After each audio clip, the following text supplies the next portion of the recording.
Guys, तो आज हम पढ़ने जा रहे हैं ह्यूमन रिप्रोडक्शन चैप्टर 3 का next topic that is gametogenesis. तो स्टार्ट करते हैं। Primary sex organs, the testis in males and the ovaries in the females produce gametes that is sperms and ovums respectively by the process of gametogenesis. हमने पहले भी देखी थी ये process. Gametogenesis क्या है? गैमेटोजेनेसिस जो है ये गैमेट का प्रोडक्शन करते हैं that is sperms in males and ovum in females. In testis जो इमेच्योर मेल जर्म सेल्स होते हैं दैट इज स्पर्मेटोगोनिया, ये प्रोड्यूस करते हैं स्पर्म को bye the process of spermatogenesis. Spermatogenesis process के द्वारा that begins at the puberty, जो कि प्यूबर्टी पे बिगिन होता है, स्टार्ट होता है। जो स्पर्मेटोगोनिया है, सिंगुलर अपन इसको कहेंगे spermatogonium, present on the inside wall of seminiferous tubule.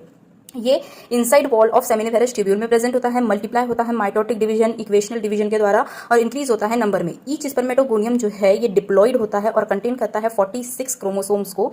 Some of the spermatogonia are called primary spermatocytes. कुछ जो स्पर्मेटोगोनिया होते हैं इन्हें हम प्राइमरी स्पर्मेटोसाइट्स कहते हैं। पेरियोडिकली जिसमें म्योसिस होता है, मतलब कि आफ्टर डेट उसमें म्योसिस प्रोसेस होती है, रिडक्शन डिवीजन होता है।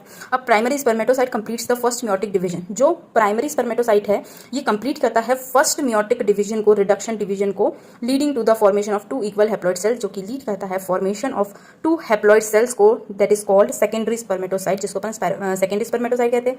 विच हैव ओनली 23 क्रोमोसोम, जिसमें सिर्फ 23 क्रोमोसोम्स होता है, क्योंकि यहाँ पे रिडक्शन डिवीजन हुआ। The secondary spermatocytes undergoes the second meiotic division to produce 4 equal haploid spermatids। जो secondary spermatocyte है उसमें फिर second meiotic division होगा, जो कि produce करता है 4 equal haploid spermatids को। What would be the number of chromosomes in the spermatids? That is 23, half हो गया ना, reduction division. The spermatids are transformed into spermatozoa that is sperms by the process called the spermiogenesis. जो spermatids है ये transform होते हैं किसमें? Spermatozoa में, दैट इज स्पर्म्स में, by the process called the spermiogenesis. Spermiogenesis process के द्वारा। गाइस यहाँ पे आप प्रोसेस पे ध्यान दीजिए। यहाँ पे कौन कौन सी प्रोसेस अपन ने देखे? स्पर्मेटोजेनेसिस देखा, स्पर्मियोजेनेसिस देखा, और आगे भी अपन एक प्रोसेस देखेंगे स्पर्मिएशन। ठीक है, तो उस पर थोड़ा ध्यान दीजिए कि ये प्रोसेस है क्या, क्योंकि ये साउंड तो सिमिलर करती है और लगती भी सिमिलर है, but process is different, different work है, डिफरेंट फंक्शन है इनका।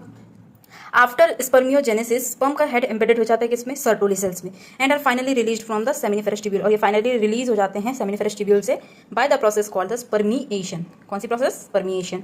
The spermatogenesis starts at the age of puberty. Puberty में स्टार्ट होता है due to significant increase in the secretion of GnRH, that is gonadotropin releasing hormone. Thus if you recall it is a hypothalamic hormone, hypothalamus इसको release करता है। ठीक है, so the increase level of GnRH then acts at the anterior pituitary gland and stimulate the secretion of 2 gonadotropin, that is luteinizing hormone LH and follicle stimulating hormone FSH। LH act करता है leading sales पर और stimulate करता है synthesis और secretion of androgens को, male sex hormone, and androgens जो है ये इंटर्न स्टिमुलेट करते हैं प्रोसेस ऑफ स्पर्मेटोजेनेसिस को। ठीक है, FSH acts on the Sertoli cells and stimulates secretion of some factors which help in the process of spermiogenesis। यहाँ पर डायग्राम देखते होते हैं। Diagrammatic sectional view of the seminiferous tubules and large. ठीक है, तो आप देख सकते हैं ये अपना स्पर्मेटोगोनियम हो गया। स्पर्मेटोगोनियम फिर काय में कन्वर्ट होता है? Primary spermatocyte, after that secondary spermatocyte, next फिर स्पर्मेटिड, और फिर बाद में स्पर्मेटोजोआ। सर्टोली सेल्स भी आप देख सकते हैं यहाँ पे बीच में। ठीक है, so let us examine the structure of sperm. It is a microscopic structure. Sperm एक माइक्रोस्कोपिक स्ट्रक्चर होता है जो कि कंपोज करता है head, neck, middle piece and tail. ठीक है, नेक, टेल, मिडल पीस, और ये पोर्शन अपना हो गया हेड का। ठीक है, so a plasma membrane envelops the whole body of the sperm. जो प्लाज्मा मेम्ब्रेन है वो इन्वेलप करके रखता है, कवर करके रखता है होल बॉडी ऑफ स्पर्म को। जो स्पर्म हेड है ये कंटेन करता है एक इलोंगेटेड हैप्लॉइड न्यूक्लियस को, the anterior portion of which is covered by a cap like structure acrosome. जिसका जो एंटीरियर मतलब कि बाहर का जो पोर्शन है वो एक कैप लाइक स्ट्रक्चर एक्रोसोम से ढका हुआ होता है, ये। ठीक है, कवर्ड होता है। Next, the acrosome is field with enzymes. Acrosome जो है ये फील्ड होता है एंजाइम से, जो हेल्प करता है फर्टिलाइजेशन में of the ovum. The middle piece possesses numerous mitochondria. जो मिडल पीस है ये नंबर ऑफ माइटोकॉन्ड्रिया को पोजेस करता है, which produce energy for the movement of tail. जो कि एनर्जी का प्रोडक्शन करते हैं मूवमेंट ऑफ टेल के लिए। दैट फैसिलेट स्पर्म मोटिलिटी, जो कि स्पर्म मोटिलिटी को फैसिलेट करता है, जो कि एसेंशियल है फर्टिलाइजेशन के लिए। ह्यूमन मेल इजैकुलेट करता है about 200 to 300 million sperm during a coitus, of which for normal fertility. Normal fertility के लिए एटलीस्ट 60% स्पर्म जो है इनका नॉर्मल शेप एंड साइज होना चाहिए। At least 40% of them must show vigorous motility, मतलब कि फास्ट मोटिलिटी होनी चाहिए उनकी। स्पर्म रिलीज होते हैं from the seminiferous tubules and are transported by the accessory ducts, और ट्रांसपोर्ट होते हैं डक्ट्स के द्वारा। Secretion of epididymis, vas deferens seminal vesicle and prostate are essential for the maturation and motility of sperms. Seminal plasma along with sperm constitute the semen. Seminal plasma जो है ये sperm तो content करता ही है, उसके साथ साथ ये सीमेन को भी कंस्टिट्यूट करता है, जो कि एक लिक्विड लाइक स्ट्रक्चर होता है, मतलब जो कि एक लिक्विड टाइप का होता है. The function of the male sex accessory ducts and glands are maintained by the testicular hormones androgens. जो फंक्शन होता है मेल सेक्स एसेसरी डक्ट्स का एंड ग्लैंड्स का, these are maintained by testicular hormone that is androgens. The process of the formation of mature female gamete is called oogenesis, है ना. अब अपन देखते हैं oogenesis के बारे में. तो जो प्रोसेस है formation of mature female gamete की, इसे हम oogenesis कहते हैं, which is markedly different from spermatogenesis, जो कि बिल्कुल अलग होता है स्पर्मेटोजेनेसिस से.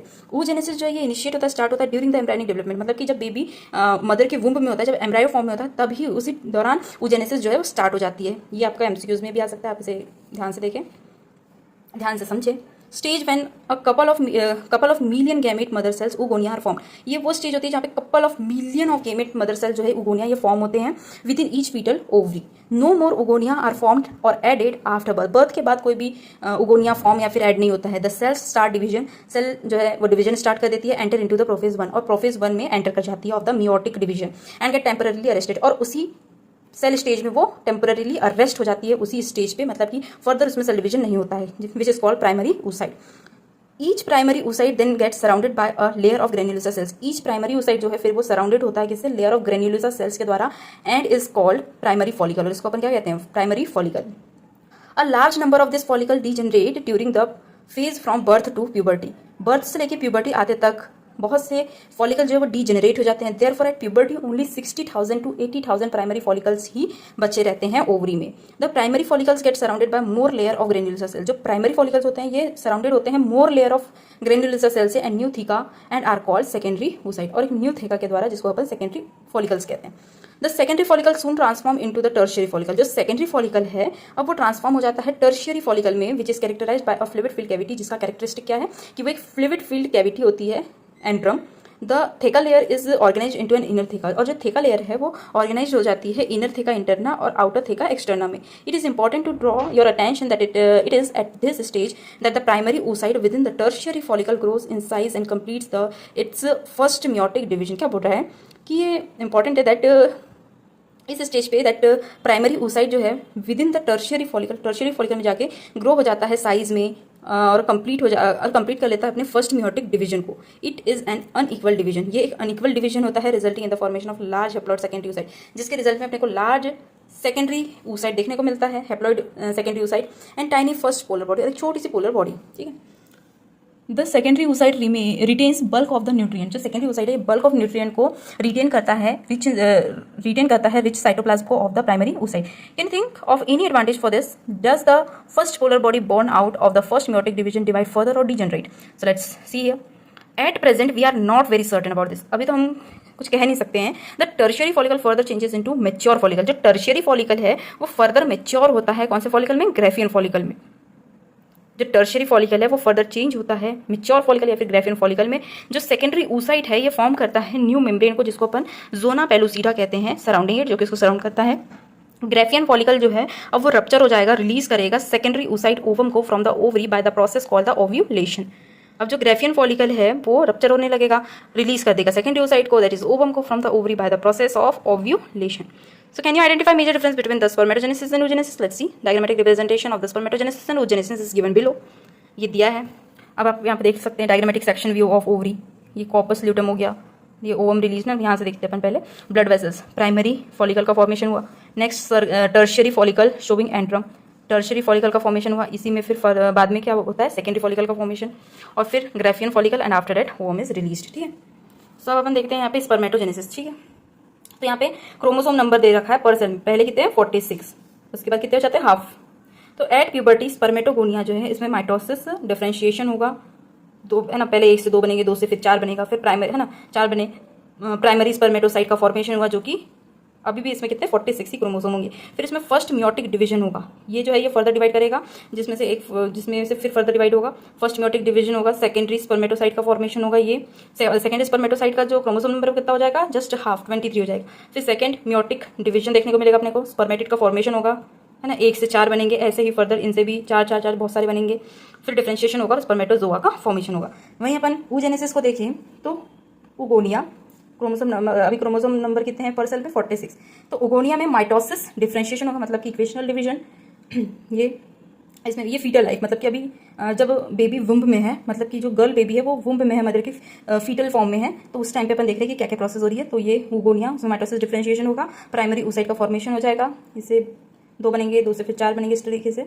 फिर प्राइमरी oocyte में फर्स्ट मियोटिक डिवीजन होगा जो कि कंप्लीटेड होगा prior to the ovulation. Ovulation के पहले ही फर्स्ट मियोटिक डिवीजन कंप्लीट होगा, ठीक है। तो ये कब होगा? Birth, childhood, puberty. Birth, childhood, puberty तक ये प्रोसेस रहेगा कि फर्स्ट मियोटिक डिवीजन कंप्लीट रहेगा प्रायर टू द ओव्यूलेशन। फिर सेकेंडरी oocyte का फॉर्मेशन होगा। सेकेंडरी oocyte का फॉर्मेशन होगा जिसमें एक तो फर्स्ट पोलर बॉडी बनेगी जो कि डिजनरेट हो जाएगी, और सेकंड सिर्फ एक ही सेकेंडरी oocyte बनेगा। ये अपने जैसी प्यूबर्टी हिट करेगी तभी हमको ये सब देखने को मिलेगा कि सेकेंडरी oocyte जो है ये फर्दर डिवीजन करेगी और इधर फर्स्ट पोलर बॉडी डिजनरेट हो जाएगी। अडल्ट रिप्रोडक्टिव लाइफ का बता रहा है। तो इसमें भी फिर वही सेकेंड पोलर बॉडी बनेगी और एक ओवम बनेगा। इसीलिए कहते हैं कि स्पर्म तो बहुत सारे बन जाते हैं, मतलब कि 200 to 300 मिलियन स्पर्म्स बन जाते हैं, बट ओवम सिर्फ एक ही बनता है। तो दैट्स द रीजन कि एक ही ओवम रिलीज होगा। सो नेक्स्ट अपन देख रहे हैं मेंस्ट्रुअल साइकिल के बारे में, ठीक है। तो the reproductive cycle in female primate, जो रिप्रोडक्टिव साइकिल होता है फीमेल प्राइमेट्स में, जैसे कि monkey, apps and human beings, इसे हम मेंस्ट्रुअल साइकिल कहते हैं। The first menstruation begins at puberty and is called menarche. जो फर्स्ट मेंस्ट्रुएशन स्टार्ट होता है प्यूबर्टी पे, उसे हम मेनार्क कहते हैं। In human females menstruation is repeated at an average interval of about 28 to 29 days। मतलब कि ह्यूमन फीमेल्स में menstruation रिपीट होता है, मतलब कि साइक्लिक है, साइक्लिक प्रोसेस है जिसमें ये रिपीट होता है एक average interval of about 28 to 29 days के around. The cycle of the event starting from the menstruation till the next one. जो साइकिल होता है, जो साइकिल ऑफ इवेंट स्टार्ट होता है एक मेंस्ट्रुएशन से नेक्स्ट मेंस्ट्रुएशन तक, इसी को मेंस्ट्रुअल साइकिल कहते हैं। द ओवम इज रिलीज, जो ओवम रिलीज होता है उसे हम ओव्यूलेशन कहते हैं during the middle of each menstrual cycle. मतलब कि मेंस्ट्रुअल साइकिल के मिडल में, दैट इज 14th डे, हम कंसिडर कर सकते हैं कि ओव्यूलेशन होता है या फिर ओवम जो है वो रिलीज होता है। The major events of the menstrual cycle are shown in the figure 3.9, आप देख सकते हैं, ठीक है। The cycle starts with the menstrual phase. Cycle जो है वो स्टार्ट होती है मेंस्ट्रुअल फेज से, when menstrual flow occurs and it last for 3 to 5 days. मेंस्ट्रुअल फेज से ये स्टार्ट होती है साइकिल, जहाँ पे मेंस्ट्रुअल फ्लो अकर होता है और लास्ट करता है 3 to 5 डेज के लिए। The menstrual flow results due to the breakdown of endometrial lining. Menstrual flow किसका रिजल्ट है? ये breakdown of the endometrial lining का है। एंडोमेट्रियल लाइनिंग जो है ये यूट्रस का इनर मोस्ट वाला पार्ट होता है, हमने पहले देख रखा है इस चीज़ को। एंड इट्स ब्लड वेसल्स, और उसके ब्लड वेसल्स के ब्रेकडाउन की वजह से होता है। विच फॉर्म्स लिक्विड, जो कि लिक्विड का फॉर्मेशन करता है, ब्लड का फॉर्मेशन करता है, that comes out through the vagina. Menstruation only occurs if the released ovum is not fertilize. Menstruation तभी होगा जब रिलीज्ड ओवम फर्टिलाइज ना हो। Lack of menstruation may be indicative of pregnancy. अगर मेंस्ट्रुएशन नहीं हो रहा है तो ये इंडिकेट करता है प्रेगनेंसी को। However, it may also be caused due to some other underlying causes। इसके अलावा भी कई सारे रीजंस होते हैं, जैसे कि स्ट्रेस या फिर पुअर हेल्थ की वजह से भी। The menstrual phase is followed by the follicular phase. Menstrual phase जो है ये फॉलो होता है follicular phase, that is proliferative phase के द्वारा। During this phase the primary follicles in the ovary grow. इस फेज के दौरान क्या होता है कि जो प्राइमरी फॉलिकल है वो ग्रो होता है, डेवलप होता है और मेच्योर फॉलिकल में वो कन्वर्ट होता है। So we the changes in the ovary of the uterus induced, हम यहाँ थे, ठीक है। So the primary follicles in the ovary grow to become a fully mature graafian follicle. जो प्राइमरी फॉलिकल है वो ओवरी में ग्रो होता है और मेच्योर ग्रेफिन फॉलिकल में कन्वर्ट होता है। And simultaneously the endometrium of the uterus regenerate. इसके साथ साथ जो एंडोमेट्रियम है वो भी रीजनरेट करती है through the proliferation. This changes in the ovary, ये जो चेंजेस होते हैं ओवरी में और यूटेरस में, ये इंड्यूस होते हैं by the changes in the level of pituitary and ovarian hormones. Pituitary और ओवेरियन हार्मोन्स, ओवेरियन हार्मोन्स कौन कौन से हो गए? प्रोजेस्टेरोन, एस्ट्रोजन, और पिट्यूटरी हार्मोन अपने LH FSH हो गए। तो इनके लेवल में चेंजेस की वजह से होता है, ठीक है। So the secretion of gonadotropin, that is LH FSH, increase gradually during the follicular phase and stimulates follicular development as well as the secretion of the estrogen by the growing follicles. क्या बोल रहा है कि जो gonadotropin है LH FSH increase gradually, ये increase करते हैं gradually during the follicular phase. अपना फॉलिकुलर फेज ये रहा, तो फॉलिकुलर फेज के दौरान ये ग्रेजुअली इंक्रीज करते हैं एंड स्टिमुलेट फॉलिकुलर डेवलपमेंट, और स्टिमुलेट करवाते हैं फॉलिकुलर डेवलपमेंट को, एज वेल एज सेक्रेशन करवाते हैं ईस्ट्रोजन्स का बाय द ग्रोविंग फॉलिकल्स। ये जो ग्रोविंग फॉलिकल्स है इनके द्वारा एस्ट्रोजन का ये सेक्रेशन भी करवाते हैं। Both LH and FSH attain peak level in the middle of the cycle. दोनों ही FSH और LH जो है ये पीक लेवल को अटेन करते हैं during the middle of the cycle, that is about 14th day. You can see here about 14th day. Rapid secretion of LH leading to its maximum level during the mid cycle. Rapid secretion जो होता है LH का, ये lead करता है maximum level को during the mid cycle, call the LH surge. मतलब कि मिड साइकिल में LH का ये जो पीक लेवल को जो अटेंड करता है इसको हम LH सर्ज कहते हैं, induce rupture of the Graafian follicle, जो कि इंड्यूस करवाता है rupture of the Graafian follicle को, and thereby release of ovum, और इसके साथ साथ ये रिलीज करवाता है ओवम को, जिसको हम ओव्यूलेशन कहते हैं। The ovulation that is ovulatory phase, जो ओव्यूलेशन है that is ovulatory phase is followed by the luteal phase, ये फॉलो होता है ल्यूटल फेज के द्वारा, during which the remaining part of the Graafian follicle transform as the corpus luteum. देख सकते हैं हम कि जो अपना ओव्यूलेटरी फेज है ये फॉलोड होता है अपने ल्यूटल फेज के द्वारा, जिसमें remaining part of Graafian follicle जो है ये कन्वर्ट हो जाता है, ट्रांसफॉर्म हो जाता है कॉर्पस ल्यूटियम में। जो कॉर्पस ल्यूटियम है ये सीक्रेट करता है लार्ज अमाउंट ऑफ प्रोजेस्टेरॉन को, which is essential for maintenance of endometrium, जो कि जरूरी होता है एंडोमेट्रियम के मेंटेनेंस के लिए। Such as endometrium is necessary for implantation, क्योंकि एंडोमेट्रियम जो है ये जरूरी होता है इम्प्लांटेशन के लिए, कि बेबी के डेवलपमेंट के लिए जाइगोट से एम्ब्रायो से फीटल ग्रोथ में एंडोमेट्रियम बहुत ज़्यादा इंपॉर्टेंट रोल प्ले करता है, नेसेसरी होता है, तो ये इम्प्लांटेशन के लिए जरूरी है of the fertilized ovum, only fertilized ovum का, and other events of pregnancy के लिए। During pregnancy all events of the menstrual cycle stop, pregnancy के दौरान जितने भी मेंस्ट्रुअल साइकिल के इवेंट्स होते हैं वो स्टॉप हो जाते हैं, and there is no menstruation नहीं होता है। In the absence of fertilization की एब्सेंस में जो कॉर्पस ल्यूटियम है वो डीजेनरेट हो जाता है, देख सकते हैं आप डीजेनरेट हो गया, ठीक है, वो डीजेनरेट हो जाता है। This cause disintegration of the endometrium leading to menstruation, ये कॉज करता है डिसइंटीग्रेशन ऑफ एंडोमेट्रियम को, मतलब कि एंडोमेट्रियम जो है वो ब्रेक हो जाती है और लीड करता है मेंस्ट्रुएशन को। मार्किंग अ न्यू साइकिल, जो कि एक नई साइकिल को मार्क करता है। In human beings menstruation cycle ceases around 50 years of age, human beings में जो मेंस्ट्रुअल साइकिल है ये सीज हो जाता है, मतलब कि खत्म हो जाता है 50 साल की उम्र में, that is termed as menopause, जिसको हम मेनोपॉज कहते हैं। साइक्लिक मेंस्ट्रुएशन जो है ये एक इंडिकेटर होता है नॉर्मल रिप्रोडक्टिव फेज का, और एक्सटेंड करता है between the menarche and menopause. फिर यहाँ पे मेंस्ट्रुअल हाइजीन दे रखी है जो आप खुद से पढ़ेंगे। नेक्स्ट अपन फिर पढ़ेंगे फर्टिलाइजेशन एंड इम्प्लांटेशन के बारे में। अब हम पढ़ेंगे फर्टिलाइजेशन एंड इम्प्लांटेशन के बारे में। So during copulation coitus semen is released by the penis into the vagina, that is called insemination. The motile sperm swim rapidly, जो मोटाइल स्पर्म होंगे वो फास्टली मूव करेंगे, पास करेंगे, सर्विक्स को एंटर करेंगे यूटेरस में, और फाइनली रीच करेंगे ampullary region of the fallopian tube में। The ovum release by the ovary is also transported to the ampullary region, जो ओवम होगा वो भी रिलीज होगा ओवरी से एम्पुलरी रिजाइन में, जहाँ पे फर्टिलाइजेशन होता है और वहीं पे फर्टिलाइजेशन होगा। So fertilization can occur only if the ovum and sperms are transported simultaneously. Fertilization तभी होगा जब ओवम और स्पर्म जो है ये एक साथ ट्रांसपोर्ट होंगे to the ampullary region. This is the reason why not all population lead to the fertilization and pregnancy. The process of fusion of sperm with an ovum is called fertilization, जो process होता है fusion of sperm का with the ovum, इसे हम fertilisation कहते हैं। Fertilisation के दौरान जो स्पर्म है ये comes in contact with the zona pellucida, आप देख सकते हो ovum surrounded by few sperms, ठीक है। ये ओवम है हमारा, ये सेल्स ऑफ कोरोना रेडिएटा, ये स्पर्म हो गया, ये जोना पेलुसिडा लेयर हो गया जो कि नॉन सेलुलर होता है, और फिर पेरी विटलाइन स्पेस, ठीक है। तो क्या बोल रहा है कि स्पर्म जो है वो कॉन्टैक्ट में आएगा किसके, जोना पेलुसिडा लेयर के of the ovum, and induces changes in the membrane, और इंड्यूस करवाएगा चेंजेस को in the membrane that block the entry of additional sperm. एक ही स्पर्म होगा जो कि जोना पेलुसिडा लेयर तक पहुंच पाएगा, वो आया, अब उसमें कुछ चेंजेस होंगे उसके मेम्ब्रेन में जो कि ब्लॉक कर देगा बाकी दूसरे स्पर्म की एंट्री को। Thus it ensures that only one sperm can fertilize an ovum, ये इंश्योर करेगा कि ओनली वन स्पर्म जो है ये फर्टिलाइज करे ओवम को। The secretion of the acrosome help the sperm enter into the cytoplasm, जो सेक्रेशन होगा एक्रोसोम ऑफ द स्पर्म का, ये हेल्प करेगा स्पर्म में एंटर होने में into the cytoplasm of the ovum through the zona pellucida and the plasma membrane. This induces the completion of the meiotic division of the secondary oocyte, है ना। तो guys हम यहाँ देखते हैं कि जो फीमेल का गैमेटोजेनेसिस है वो अभी भी कंप्लीट नहीं हुआ, अभी भी वो सेकेंडरी oocyte के फॉर्म में ही है, अभी भी वो गैमेट नहीं बना है प्रॉपरली। सो जो सेकेंड मियोटिक डिवीजन है ये अनइक्वल होगा, ये भी अनइक्वल होगा, and result in the formation of second polar body, जिसके रिजल्ट में सेकेंड पोलर बॉडी का फॉर्मेशन होगा, एंड हैप्लॉइड ओवम, और हैप्लॉइड ओवम का फॉर्मेशन होगा ootid. Soon the haploid nucleus of the sperm and that of the ovum fuse together. जैसी fertilisation होगा तो वो ओवम जो है वो ऊटिड में, मतलब ओवम जो है वो फॉर्म होगा, ऊटिड फॉर्म होगा।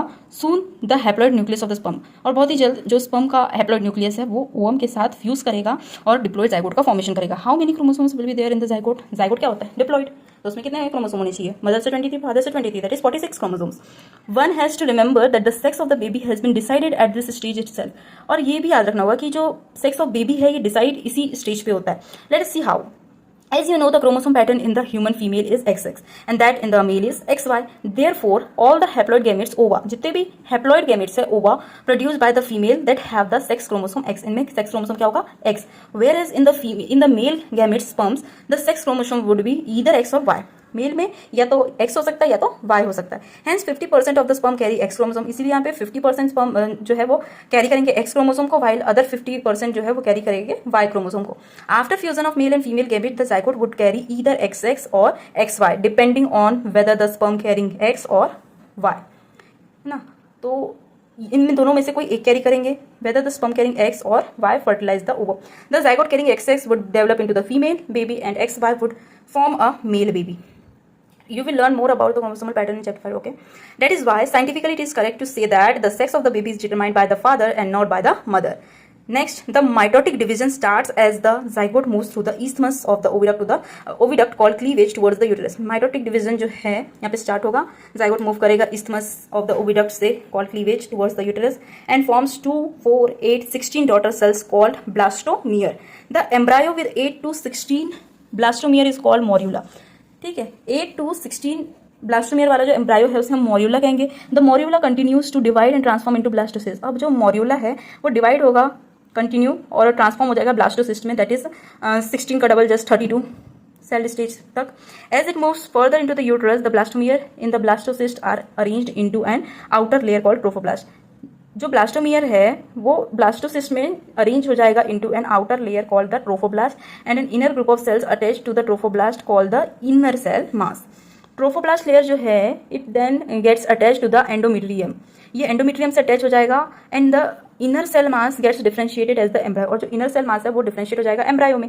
After attachment the uterine cell divide rapidly. Attachment के बाद जो यूटेराइन सेल है वो डिवाइड होगी रैपिडली और कवर करेगी ब्लास्टोसिस्ट को। As a result blastocyst become embedded in the endometrium, जिसके रिजल्ट में ब्लास्टोसिस्ट जो है एम्बेडेड हो जाएगा एंडोमेट्रियम में ऑफ द यूटेरस, और इसी को हम इम्प्लांटेशन कहेंगे and that leads to the pregnancy. देखते हैं यहाँ पे अपन सेकेंडरी oocyte फर्टिलाइजेशन होगा, ठीक है। तो फिर जाइगोट का फॉर्मेशन होगा, जाइगोट का फॉर्मेशन होगा, फिर 2 सेल स्टेज आएगी, फिर 4 सेल स्टेज, फिर 8, 16, तो 8 to 16 मॉर्यूला, फिर 16 to 32 तक अपने को ब्लास्टोसिस्ट आ गया, फिर 32 से 64 तक, इस तरीके से फिर लास्ट में ब्लास्टोसिस्ट इम्प्लांटेशन हो जाएगा यूटेरस में, ठीक है। फिर से अपन इसे देख लेते हैं, एक बार और क्लियर कर लेते हैं। जो मॉर्यूला है कंटिन्यू होगा, डिवाइड करेगा, ट्रांसफॉर्म हो जाएगा ब्लास्टोसिस्ट में, और जैसे ये मूव करेगा फर्दर यूटेरस में तो ब्लास्टोमियर जो है ब्लास्टोसिस्ट के वो अरेंज हो जाएंगे एक आउटर लेयर ट्रोफोब्लास्ट में और inner group of cells attach हो जाएंगे ट्रोफोब्लास्ट से called inner cell mass. Trophoblast layer जो है वो फिर अटैच हो जाएगा एंडोमेट्रियम से, और जो इनर सेल मास है वो डिफरेंशिएट हो जाएगा as the embryo. After attachment जो यूटेराइन सेल्स है डिवाइड करेगी रैपिडली, कवर करेगी ब्लास्टोसिस्ट को, जिसके रिजल्ट में ब्लास्टोसिस्ट जो है वो एम्बेडेड हो जाएगा एंडोमेट्रियम ऑफ द यूटेरस में, और ये फिर इम्प्लांटेशन करेगा and leads to the pregnancy.